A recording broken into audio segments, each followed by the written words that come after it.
passage. Super, l'artiste. Super, encore un but sensationnel.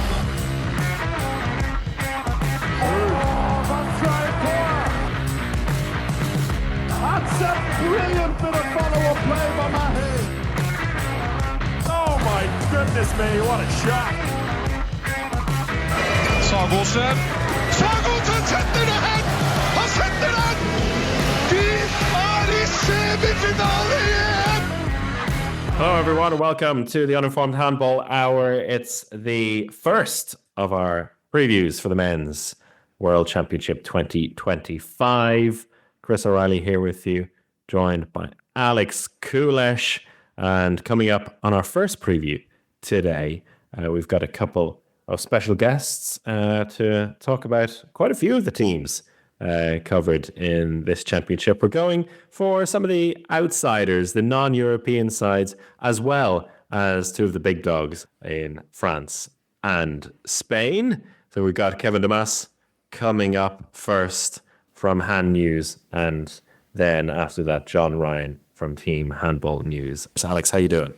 I'm doing great. And of course, the World Championship means that we love talking about the other teams in the world. That's part of the fun of it, right? That's, we've had Olympics, we've had European Championship. We talk about the European teams a lot, and we will. The second preview podcast for the World Championship will focus on the Scandinavian big dogs, all of the teams vying for those precious medals at the World Championship.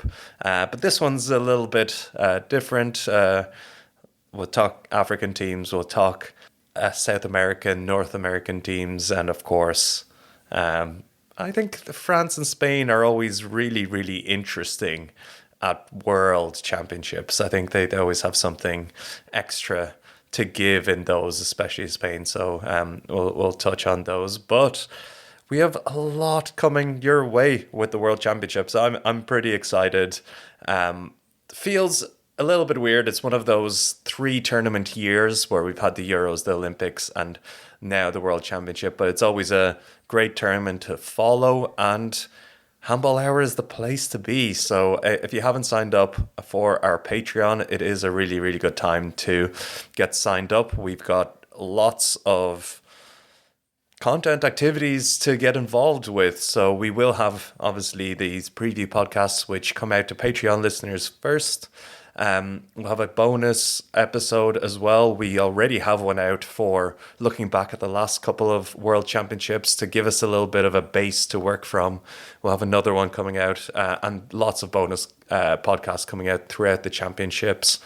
As well as that, we'll have our Fantasy League, as always, on Hold It. The league is already set up. That is just for Patreon subscribers. And that's always a really fun thing to get involved with, and the winner will of course get a wonderful prize of a very, very limited edition Handball Hour mug. So fun to get involved with that. And our Discord is always just popping off, great chats going on. It's really a great place to really get out your hot takes, so you get access to that as well with Patreon. So perfect time to sign up now. Go to Patreon.com/Handball Hour. Just €3 a month or whatever you're willing to give gets you access to all of that. And we're going to have a fun time at this World Championship. We have another bonus podcast coming up over the weekend at some point, but it's something we're not going to reveal until it's recorded. So I never want to promise these things until it's actually in the bag, but something coming up over the weekend as well before our second main preview comes out. And I want to shout out a few, because we've had a plethora of new people join us on Patreon in the last couple of days only. So a few shout outs for Heidarson from Iceland. Always good to see the boost in Icelandic fans during the World Championship. Mike as well, Sigrid, we have Tiga, Niels, and Lena, and Friss. So they're just a few people who have signed up in the last day or two. So great to see a boost in the community, and hopefully a few more of you will join us over on Patreon for the championship and beyond. Any first impressions of this World Championship? It is hosted in Croatia, and then Norway and Denmark are tagged on, as they do for all championships. So 3 venues in Croatia, 2 big venues in Norway and Denmark, who seem to like hosting tournaments as always. But And the final's going to be in Oslo, so I would say Norway would consider themselves the main host as well. that's fair. That's fair. First impressions. I mean, I just love this time. The speculation, the hopes of these 32 nations, not exactly knowing who's going to be playing, the lack of communication from the IHF, meaning we don't really know where it's going to be, where we're going to watch it. Who knows? I'm commentating. I didn't even know where it's going to be shown, but it will be somewhere. We'll try and share that when we have the info. And just fun to see, primarily for me, how the rest of the world competes with the non-European teams. And I think over the last couple of years, my expectations are growing for Team Rest of World. You know, that the such as the knowledge spread, the players kind of spreading themselves around clubs in Europe as well, and teams that also just like to kind of hide away and build on their team without anyone knowing what's gonna come. A bit like the USA or Cuba, who knows who's going to show up for them, and Japan as well. We spoke about in our previous podcast. We think it'll be a bit more of like a home-based squad, and it's just fun to see how they get on. And hopefully a few of them will be able to make it through to the main round. And that is an important thing to look at. The 8 groups, we have 3 teams from each group will make it through to the main round. So it is a big opportunity for teams to make an impact if they were a bit fortunate with their group placement in the end. I fully agree, but I'm down on rest of world this year. I've been burned too many times. I don't know, something like it just feels like there's a couple of good teams that are going to break my heart. The Brazil and Japan are going to break my heart, and I know it. They're going to lose a game in the last second. They're going to throw away. Japan are going to beat a top team and lose to a Czech Republic or something. It happens. I've been hurt too many times. But maybe this podcast will convince me that there's more to give with the non-European teams. And of course, Egypt are always fantastic to watch. And, you know, they've graduated from the also-rans into genuine championship contenders. So it is fun. Yeah, but I think it's going to be a slow ramp up as always.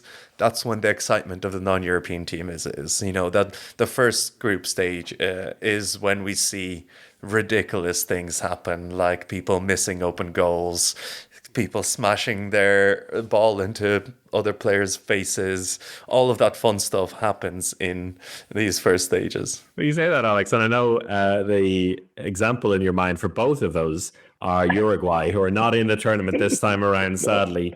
So no Uruguay this time around. But right off the bat, at 6 o'clock on the 14th of January, my first game will be Italy versus Tunisia. Now, if that doesn't shout wild World Championship match, then I don't know what is. As 2 teams will literally go into battle. It will be a battle with a handball match thrown in there for a spot in the main round. So we're off to a flyer there already.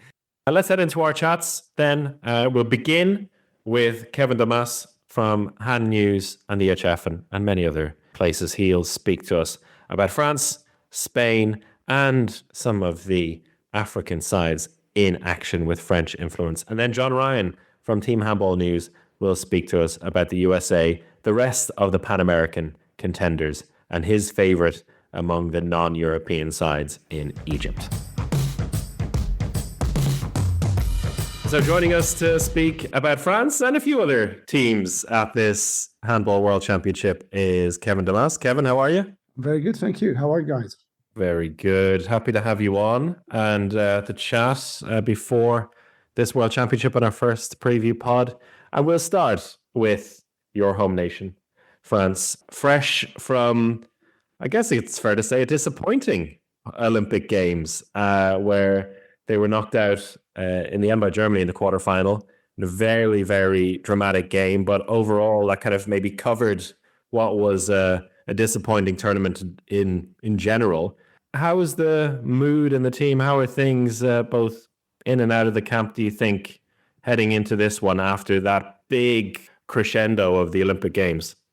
You would think that there is a sense of, I wouldn't say revenge, but I think there is a will to prove what the players are really worth. You spoke about a disappointment. I would speak about a disaster. I mean, being kicked out of the Olympics at home in the quarterfinals, and basically the whole competition was really bad. I mean, they lost a couple of games prior to this Germany game. So all in all, it was a disaster. And all of the players and the coach want to prove themselves and show what they are really about. I was having a nice chat the other day with a German handball expert who was asking, how could Guillaume Gilles still sit on the bench after such a disaster? Well, that's a good question, but I mean, he extended this contract anyway, so he's there. So all of them are really eager to prove what they are worth. But in the meantime, France have got a lot of important players injured at the moment and a lot of uncertainties squad-wise on who is going to be able to play 100% and who is not.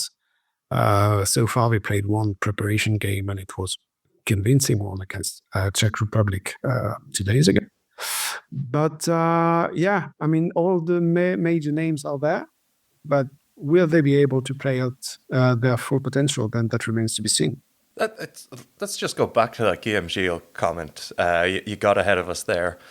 I think it is a really good question of why he's still on the bench, and I want to understand, like, was there a kind of a big reaction after the Olympics? Was there a call for Guillaume Gilles' head, or were people just accepted? And ultimately, does it mean that there's just like a really, really large amount of pressure on Guillaume Gilles for this tournament? What probably went unnoticed for you guys is that Guillaume Gilles' contract was extended until 2029 before the Olympics. I mean, sacking him would mean sacking a coach that still have a 5 years contract, and financially and in terms of image as well, that would have been, an even bigger disaster. I mean, you can't say you trust a coach until 2029, no matter what, and then 2 months after, get rid of him. I mean, that wouldn't have made any sense. And I think that the feeling in the federation is that, well, France came so close to qualifying in the end. It was like 10 seconds short of qualifying. When Didier Dinard was sacked in 2020, the players asked for it. This time, the players didn't ask for it. I mean, the players didn't say, "Oh, it was Guillaume Gilles' fault." No, I mean, if you look at the games again, the Olympic games again, you will see that many of these players were not playing as they should have, especially Mehdi Remedi on the center-back position. So that's, I mean, I can understand how surprising it is from the outside, but we were not surprised, especially since like the head of the federation extended his contract for 5 more years. That would have been not French to do it. I mean, if we say we trust this guy, then we'll trust him, and maybe we'll sack him after the World Championship if we play the President's Cup. But that would have been too early to turn you back. When I think about the Olympic Games and already during it, there was the talk of, okay, it was clearly, there were some mistakes made in the player choices as well. We talked about it before the Olympics. We talked about it for like 2 years, basically, in the build-up for the Olympics. It was the last hurrah for Nikola Karabatic. And when you have a 14-player squad, that it was always going to be more difficult when it's basically reduced to 13 of your best players plus your legend. Now it's kind of a fresh start for this team and for Gilles. Some of the older players, in particular Karabatic, has left. There's still a couple hanging around in the full squad. I don't know if I guess it hasn't been whittled down right to a like a 16 player squad or a 17 player squad, but there is still like a few older names in there, but mixed in with like the new generation of players, and that I guess should give a little bit of a feeling of a fresh start. Or we're going to start, with a blank canvas, and let's see what the next 4 to 5 years brings. I think the only old player, so to say, is Luka Karabatic, because he's like 35. And but otherwise, I was going to say Kantar Mahe, but Kantamahe has not been drafted. So. Yeah, he was in the extended squad, right? But wasn't didn't do enough after his one game for Gummersbach after coming back from injury. That's right. But I mean, there are also players that have been there for a long time. Think about Fabregas. I think about Nadim Remedi, who both have been there for around 10 years now. But they're not that old, and they're still relevant with their clubs. I mean, if you see Fabregas and Remedi play with Vesprem, then I mean, they're still relevant. I mean, they deserve to be there. There was a feeling that the Olympics, that especially Nikola Karabatic, was there because of his status. As you said, he was the legend, and it was impossible not to take him. This time, I think Gilles has made a progress and a step in the right direction, especially giving the captain armband to Ludovic Fabregas instead of Karabatic, and openly saying that, maybe Karabatic is playing his last international competition at this World Championship, and that is heading towards the exit because of his age, because of his performances as well. And I think he has really made a strong choice. It might seem like a tiny thing to you guys, but really, I mean, Karabatic, because of his family, because of his past, because of his records, he could have remained the captain. He did not, and that was really a strong signal that Gilles sent to the whole team. Yeah. Overall, though, I was just looking at the squad, and it's a squad that's all in their athletic peak. It's a team of 25 to 29-year-olds, all at the highest level. So I understand why Gilles didn't make too many changes there. This squad has been going through a turnaround. Obviously, we look back. They won the Euros. It's not that long ago. So nothing drastic to happen. But you mentioned that, and it probably surprised me a little bit that with the injury issues to France's two best players, Dicamem and Elohim Prandi, both players coming off fairly significant injuries. They haven't played a game in 2 months. Both were included in the squad, both trusted on, and it feels like a little bit of a risk for France to rely on these obviously amazing players, but it's still, quite uncertain what level they'll be at. Both players' situations are quite different at the moment. Dicamem is actually back in full form. He played the first preparation game on Wednesday, and he didn't show any lack of rhythm. He didn't show any lack of power. He said that he had no pain and that he was perfectly fit. Whereas Elohim Prandi is still a bit, I would say backwards in the sense that he hasn't trained yet. He hasn't played a game. He hasn't played a game yet, and he still doesn't know where he is handball-wise. But I mean, if you had the ability, if you had the possibility to select Dicamem for a world competition, even Dicamem at 90% or 80% of his abilities might still be in the top 10 players of the world. You see what I mean? I mean, that would have been foolish, in my opinion, from Guillaume Gilles to not to select him. And we know that Elohim Prandi is getting better by the day. And just because on the 10th of January or the 11th of January he's not 100% fit, but maybe only 60%, then come the knockout phase at the World Championship, he will have, gathered rhythm, taken rhythm, and he will be able to play a significant role as well.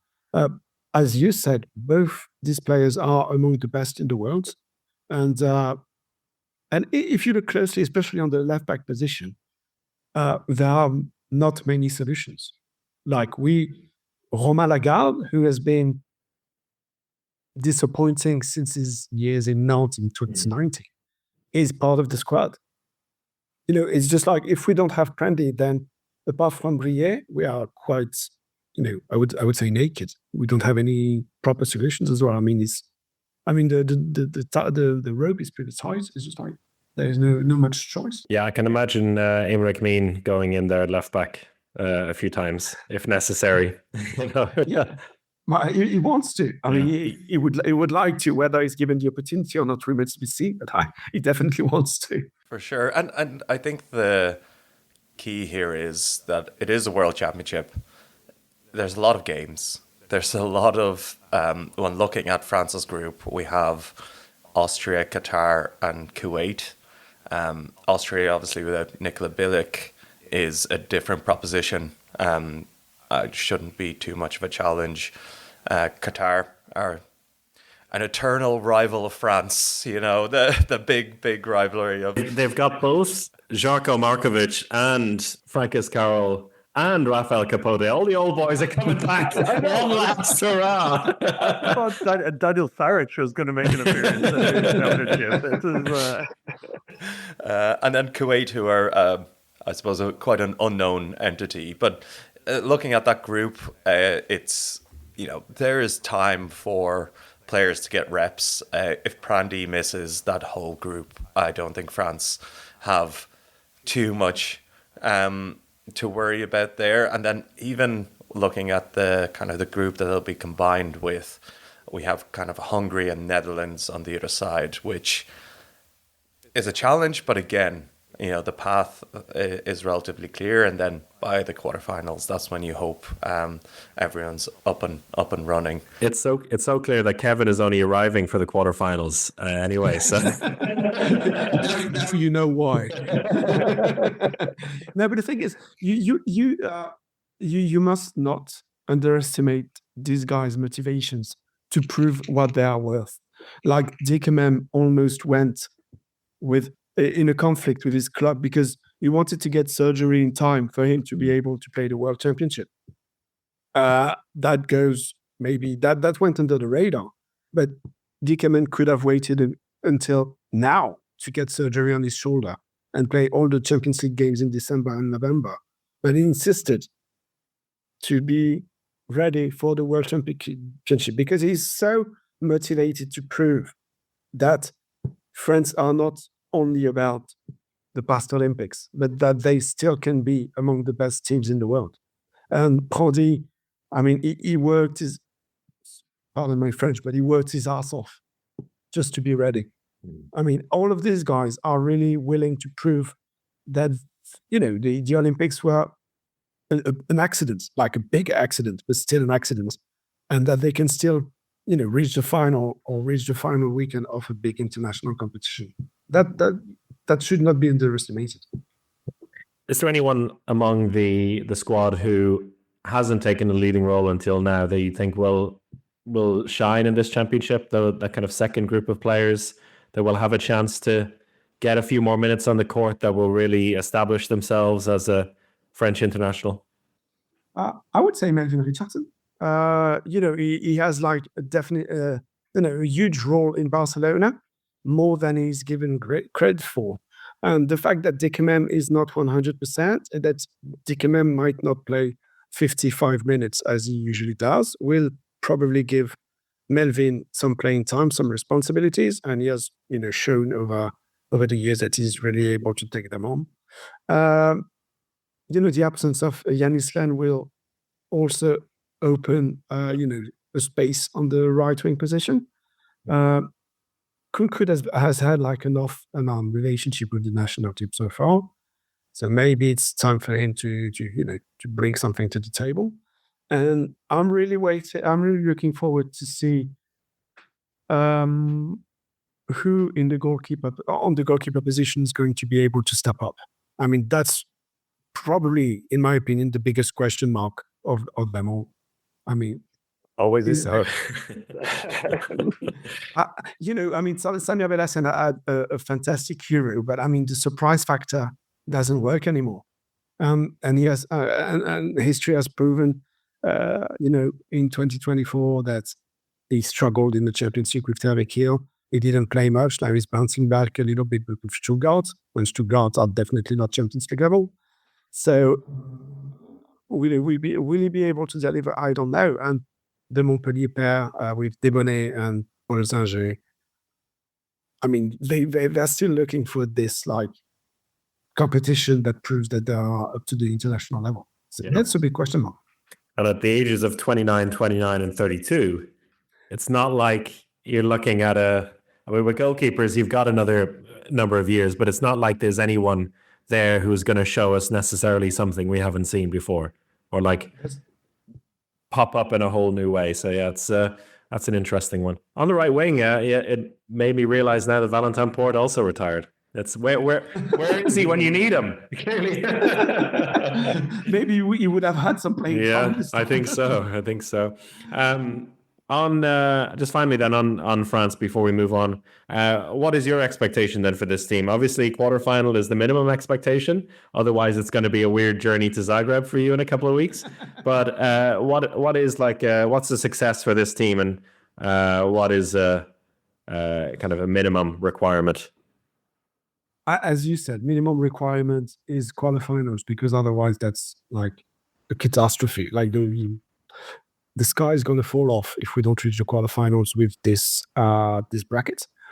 I would say at least final weekend, and I would say at least final, because Norway, Germany, Sweden, Denmark are all playing in the other part of the bracket.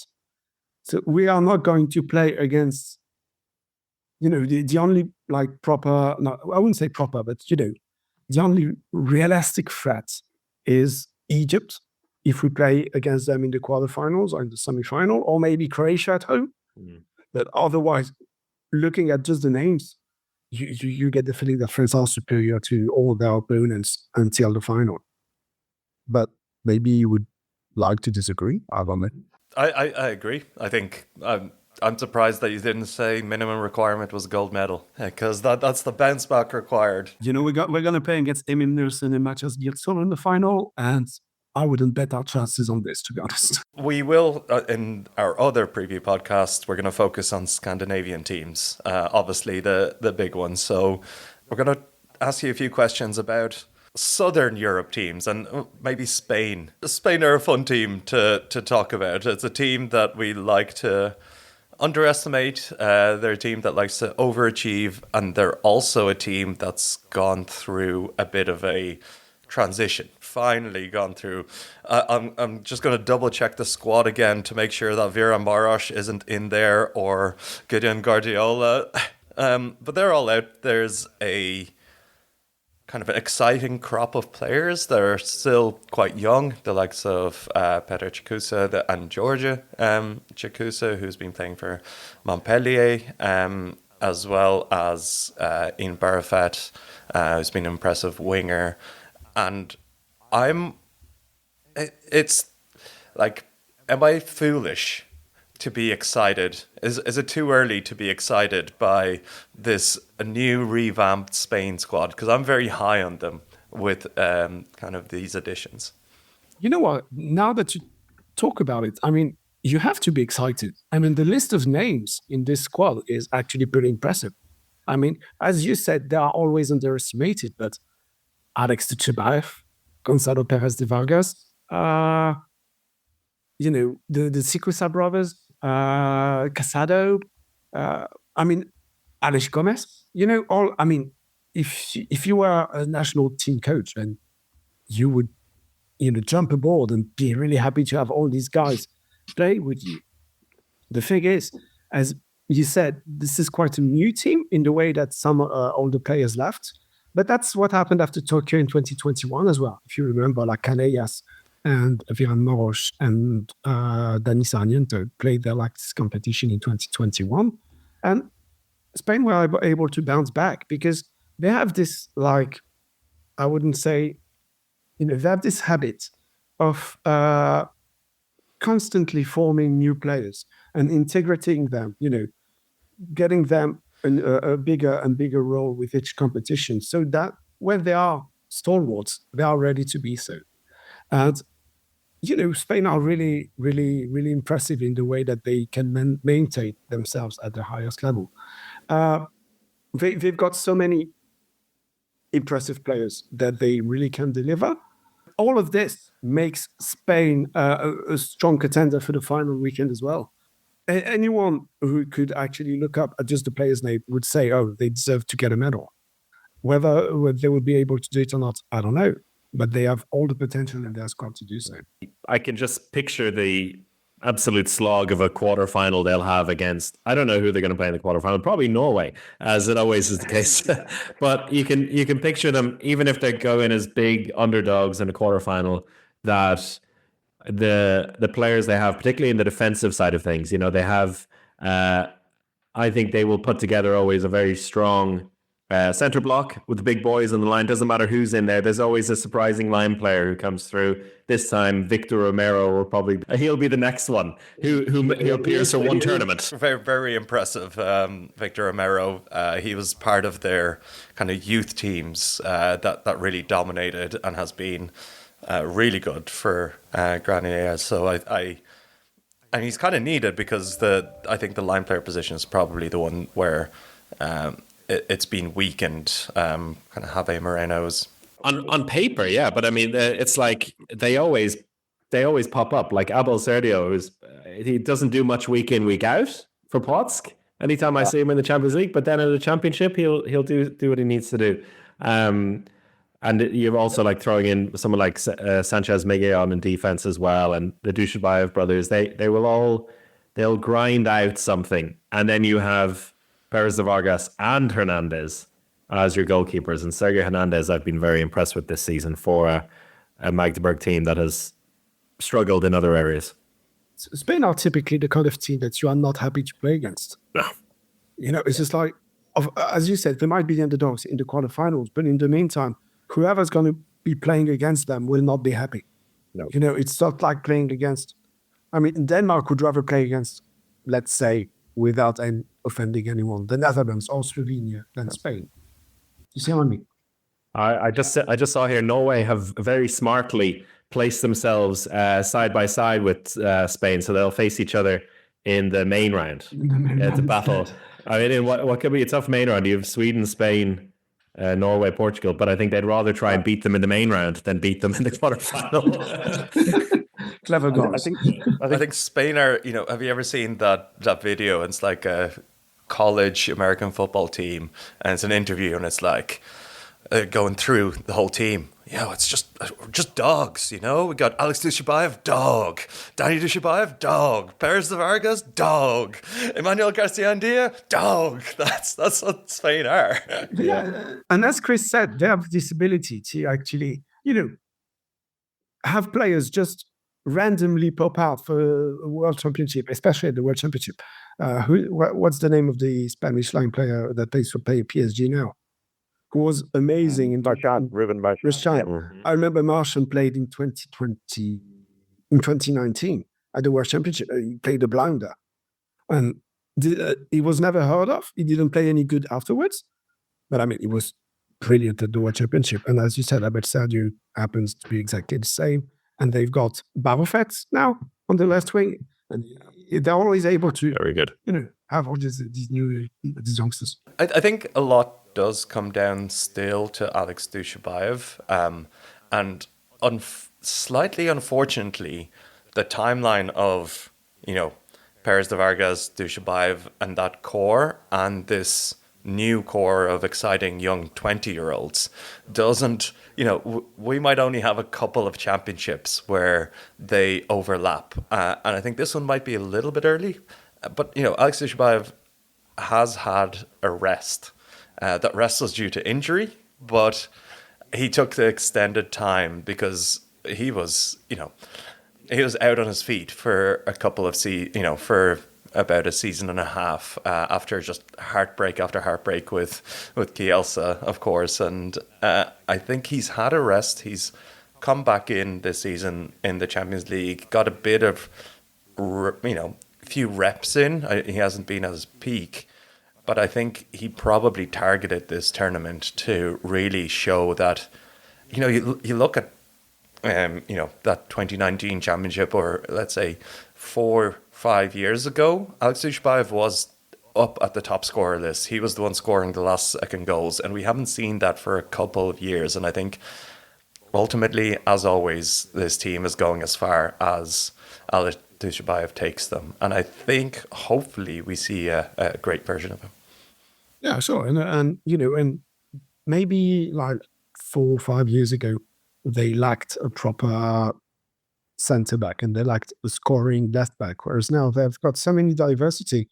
Daniel Dushabayev is a completely different player than he was 5 years ago, and they are a really complete team. Like, remember when they had to still play with Antonio Garcia, with all due respect, because he was an amazing player on the left back position. That's just, that's the past. That's different. They've got Tarafeta, they've got Casado, they've got Daniel Dushabayev, they've got, a couple of guys that are really able to deliver at the highest level, and that's the difference for me, I think. Moving on from Spain a little bit, this is where we're going to put your homework to the test. Let's talk a little bit about the French influence in some of the African contenders. 5 African teams in there, but I want to ask you specifically about the trio of Algeria, Tunisia, and Guinea, who have a French coach. Anything you can tell us about players in these teams who are applying their trade in France? Well, I'm sure you know a couple of them. I mean, yes. You probably know Ayoub Abdi. Absolutely. I really enjoyed his play for Nantes this season. And he's an amazing player, and he's the leader of the Algerian national team. He has struggled a little bit with Nantes this season. He hasn't been as good as he was in Toulouse before, but it's a new club for him, high expectations. Every time you meet him and every time you talk to him, he says he's hugely motivated to prove his level at the World Championship. He carried Algeria on his back at the 2021 World Championship in Egypt. And he was not that good. I don't know even if he was there in 2023, but anyway, he will be the leader of the Algerian team. They've got a couple of other players who play in France. Ishan Daoud, the left wing, who's I think the captain, is going to be there as well. He's been there for so many years now, and he's one of their leader. But that's it. I mean, I don't know what Algeria can hope at the World Championship. To be honest, it's going to be quite a tough one. But Tunisia, I've got this young generation coming up. And they've got a couple of players who play in France as well. They've got Yacine Belkay. He was signed by Toulouse at the start of the season because their Swedish goalkeeper got injured. And he's been actually delivering, especially in the European League. I don't know if you watched it. But he's great. He's only 23. So he's still got a lot of room to improve. But he's probably the next big Tunisian goalkeeper. And basically, this Tunisia team is, quite old, quite young, sorry. They're all young players, around 25, 26. They've got this left-handed backcourt players, whose name is Yassine Bersalem, who is actually 21. And is impressive. I don't know if he would be drafted for the competition, but really technical, really quick. He's able to shot from the outside as well. One I think to look out for. And Mediabawi, the goalkeeper who plays for Dakar, played for Irun in Spain for the last 2 seasons. He's always been, a regular with the national team competition. And you actually spoke about Guinea, and that's quite interesting because a lot of African countries have had this habit to, draft players from France. Playing in the first division or second division, even though they had no relation to the country. That has happened a lot. That's a fact. But Guinea have had a completely different approach. They have been building their team for the past 5 or 6 years now.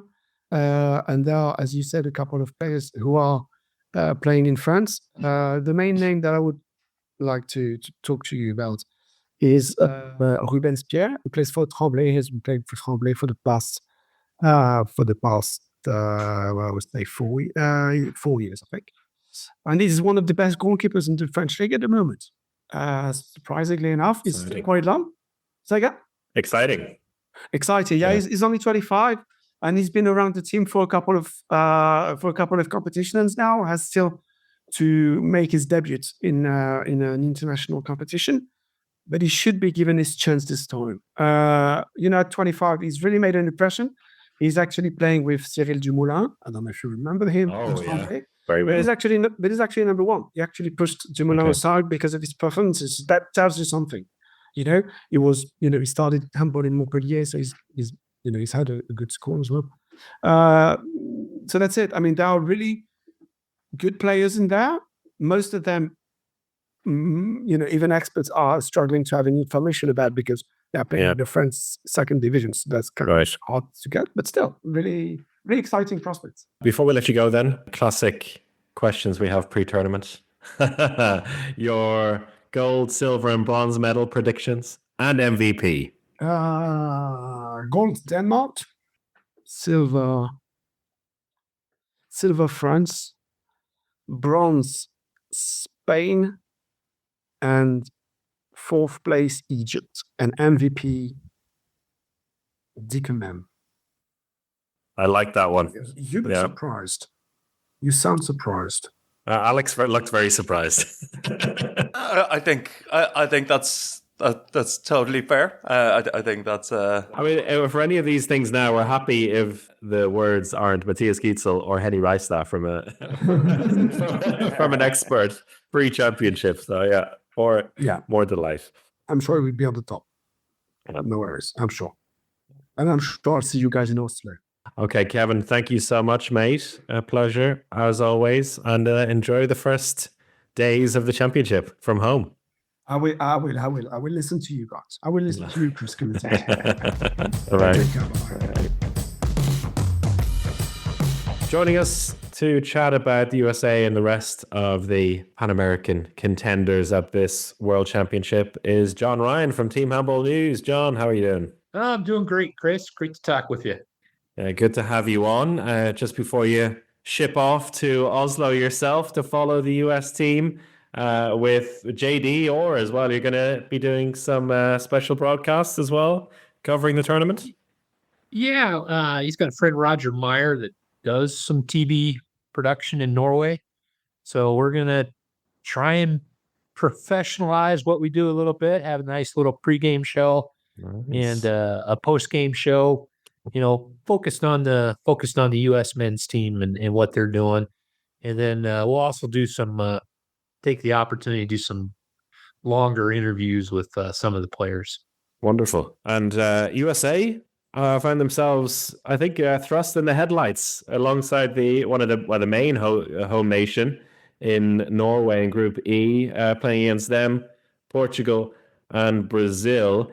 Not a group, I think, that a few months ago you would have been happy to take, but you never know where the ping pong ball will line up for you. But it's a much tougher group than what we had 2 years ago, for sure. Yeah, Norway, Portugal, and Brazil. I know in your own mind, anyway, the thoughts going to Brazil straight away in terms of the potential to break into the top three and make it to the main round. And you saw Brazil in action yesterday as well. I did. I think if we played Brazil first half versus Germany, we'd have no chance. But if we played Brazil second half versus Germany, that's the type of situation where you could talk about an upset because Brazil played poorly. They had their Monty went down with an injury. Don't know what the status of that is. But we've proven that we can play with Brazil for a half. It's just putting 60 minutes together and, perhaps them having an off day and the U.S. having an on day, so to speak. And talk to me about this USA team for the championship. What's the squad looking like? Any surprises for you in Robert Hedin's team? I have not seen the full roster. I'm sure it's going to be released soon. I would be surprised if there's some surprises. I think it'll be the team that the core group that we've known for the last several years. They've played together quite a bit. They cut their teeth 2 years ago and made it to the main round. They played a nice friendly against France. Very, very competitive match. I mean, we ended up losing by 9 this past summer, but it was the type of match.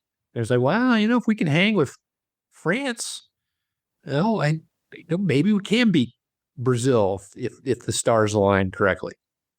What do you think about the progression of the team since that World Championship 2 years ago? Was a real breakthrough. First of all, winning that first match to get into the main round, putting up a really good fight in the main round as well, really doing themselves justice and getting a win over Belgium as well. It got a lot of people interested in the team, not just in the USA, but in the whole handball community. As you said, we'll be surprised if there are any surprises in the squad. But what do you think of their development then over the last 2 years based on what you've seen and heard? Well, it's a little hard to fully assess. Like I said, we played, other than the match that I saw us play against France this, early, I think it was in June timeframe, while France was still selecting their final roster for the Olympics. I haven't seen the full complement play in a major tournament. So we had the North American Championships, but that was at the same time as the friendly. So we kind of set a sort of a second team with a few of our top players to play in the North American Championship. So nationally, we didn't do quite as well. So we have the same group of players, but they haven't had like what a typical European has, with like a group play to qualify for, the World Championships or European Championships and a whole host of friendlies. So I'm kind of curious to see what's going to happen. I saw a lot of great things in that match versus France. Abu Fofana, I think he has developed more as an offensive player. Certainly looking at his offensive stats in the French Pro League, the second level. He's the leading scorer on the court. There's another guy that's had a few more penalty shots than he has. So he's developed as a player because previously he'd been used mostly on defense. Yeah. And if you saw the game against France, you're like going, wow, if he can bust in some shots from 9-10 meters like that, makes a big difference for our squad.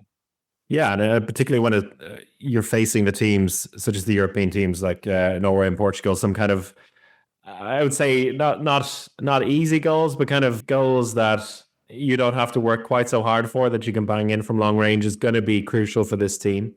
Thinking about players in the backcourt as well, like Alex Chan, who had some passport issues, it seemed, in the last at the Pan American Championships, right? But he's in the extended squad. Do you think he's going to be in there? Extended squad, so I assume he's going to show up on the roster for the final squad. He's a key player.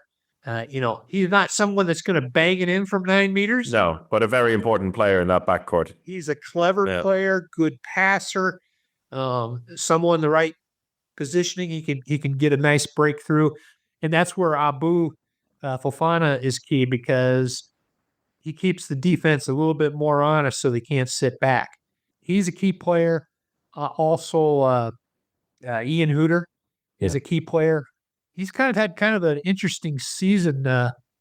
He moved over from Dormagen to Ham in the German Bundesliga, but Ham has had quite a few injuries. So they were a team looking for promotion. Yeah, but they're a little bit down in the German table, so to speak. I've seen him play a few times. He's looked pretty good. Those three players are pretty key for us. Hopefully, they can continue from where they left off 2 years ago, and then also with the friendly we played against France. And there was a couple of younger players as well who I think were maybe too young a couple of years ago, and one who has emerged even more recently, and I hope he'll be playing in the squad. Ben Edwards, who even got a shot with Vesprem in the preseason. He, from what I've seen, seems really, really exciting. He's only 18, but you could imagine him playing some kind of part for this team. Well, I'm sure he will get playing time. I'm assuming again he's on the final squad. It's a big step up going up to the senior world championships, but yeah, he certainly has a tremendous amount of potential. And yes, he will be someone I will be watching to see how he plays on the biggest stage. That'll be a big opportunity for him to contribute, maybe push some of those guys in the backcourt for playing time. Yeah. You mentioned the Brazil you saw in action against Germany. Taking your USA hat off and thinking about it in a kind of a broader scheme of things, what do you think of this Brazilian team and their chances to make an impact? They've been a team that, for me, have always flattered to deceive at the world level. They've always looked on paper like they could do something, but rarely seem to make the impact we hope for. Yeah, kind of an enigma, if you will. Yeah. I mean, they've at times have looked awesome, and then at times there's like something's missing. If you look at the Pan American Games and their match against Argentina, and I look at their roster, I look at Argentina's roster, and I'm like, how is Argentina beating this team in the big matches? Because pound for pound, you go player by player, and you're like, on Brazil's a better side, and yet when they get that big match, Argentina, the sum of their parts, is able to beat them. You look at their starting seven, and that's a solid side. With guys playing on pretty good European teams, some in the Champions League even. Yep. So we'll see. Like you said, that first half, Monty kind of was gelling their offense, and the other players were playing off of him. The Rodriguez, who plays, I guess, for Chambéry, I had to look him up. I hadn't seen him play before. He was scoring goals too, and very solid player. He doesn't always look it, but he is very, very handy at right back for them. Here's an inside joke that I was thinking of. If he was to show up as like the latest expat play for NYC, I would not bat an eye. He does not look like not what the athlete of the day is supposed to look like, but it doesn't matter. Sometimes in Germany, maybe that was what was happening in Germany yesterday, because they really put a little scare in them in the first half. Yeah, and I mean, you've got Thiagos Petros in there as well, a brilliant defensive player. I mean, it is a squad that have they've had time. A lot of the players in Europe, and you feel should be able to do something if they're the team to make it through to the main round. But it's so hard to know. Every time I see them, it's a brand new Brazil. I covered them, did all their games 2 years ago in Sweden, and every day was a new adventure with that team. And I concur. You never know which team is going to show up. On the other South American teams, with Chile and Argentina in there, as I said, Argentina maybe the most solid of the teams. Anything that stands out for you? Well, with Argentina not having both of the Simone brothers, and I wonder how that is going to affect them. And I look at their group, and in Bahrain, they've got a solid side. They're kind of a shorter team, but they're pretty quick.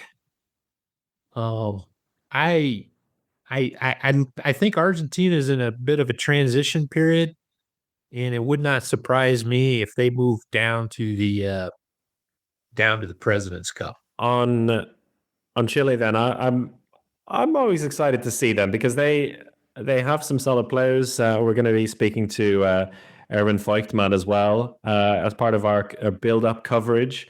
A team that I think on their day can give somebody a bit of a challenge, but I think would be happy if they're able to sneak past Japan into the main round there. But it'll be tough for them, I think.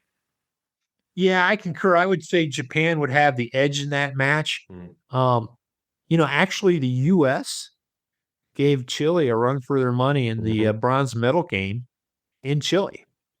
So we'll see what happens, but we may be seeing another Chile USA matchup when we get to the President's Cup. And I actually look at all these potential matches.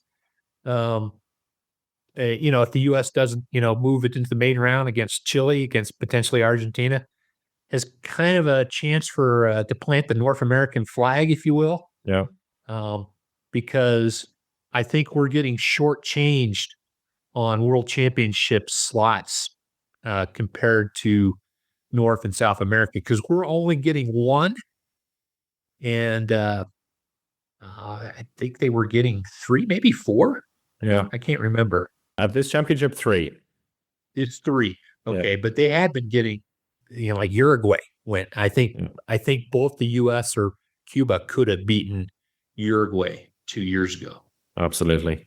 What about this Cuba team? They got their spot thanks to winning the North American Championship. Who's going to show up? Who's going to be there? Who's going to make a name for themselves? Do you think it's a team that I think you've seen probably more than anyone else in the English-speaking handball world? Yeah, they've got some great players. I think 2 years ago when the U.S., we had our first team playing there, you could see the better organization, the better cohesion that the U.S. team had allowed us to, win pretty comfortably against them. But they've got some guys that can play, and they're already over there in Europe playing. One of the puzzling things to me is like Rainier at Taboada. I don't know what the issue is. And, I say, okay, maybe he couldn't go to the Norca Championship, but he's, playing there for Fredericia. He's scoring some goals in the Champions League. I mean, you put that guy on that team with some of those younger players, it would move Cuba into a little bit, better quality side, for sure. And then if you really want to have you take Marcus, playing for Qatar, or Capote, if they wanted to bring him back, you take all those Cuban players, and maybe it's the fact that they had left earlier before there had been some opening up to allow more of their players to go overseas. So maybe they're in a different category. I don't know what the issue is, but I think they play Cape Verde. They do. That's the decisive game in Group G for those two to see who'll make it through. They won't be afraid of them, that's for sure.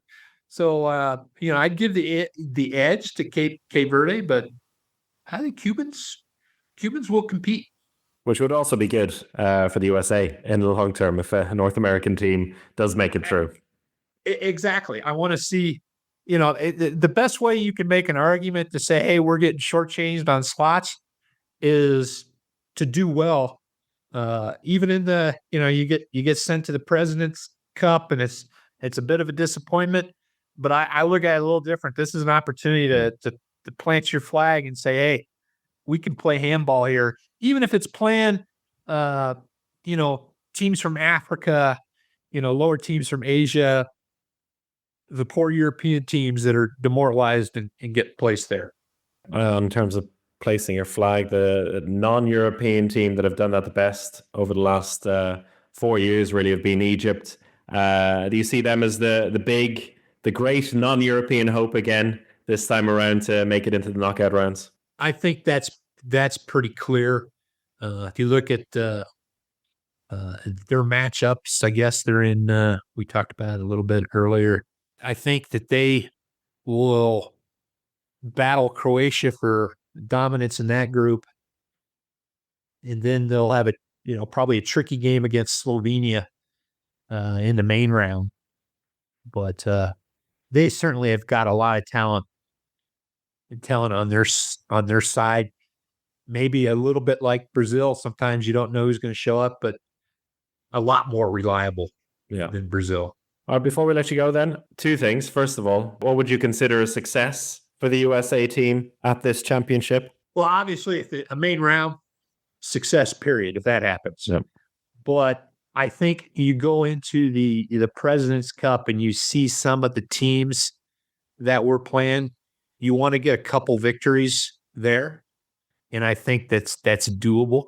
If you look at how it looks that we'll, who we may end up playing. You got those matches against Norway and Portugal, and you want to make those sides work. You don't want a match where everything goes off the rails. Yeah. And it's not competitive. So obviously single digits. And I know we're Americans, we don't want freaking moral victories, but you want those teams to work and to respect you and for people around the world to look at the USA team and say, hey, those guys can play. And we're capable of doing that. So competitive matches against the European sides, maybe a tight game with Brazil. And if that doesn't work out, going down there to Croatia and the President's Cup and planting the flag that we're one of the better also ran teams. And we've got the potential to do more. That's a cup as well. That's a trophy to get their hands on potentially if they make it down there. Last question we're asking all of our guests, as we always do, your 3 medalists for the championship, and who do you reckon will be the MVP? Well, I'll start with the easy one first. I'll go with Matthias Gidsel in Denmark.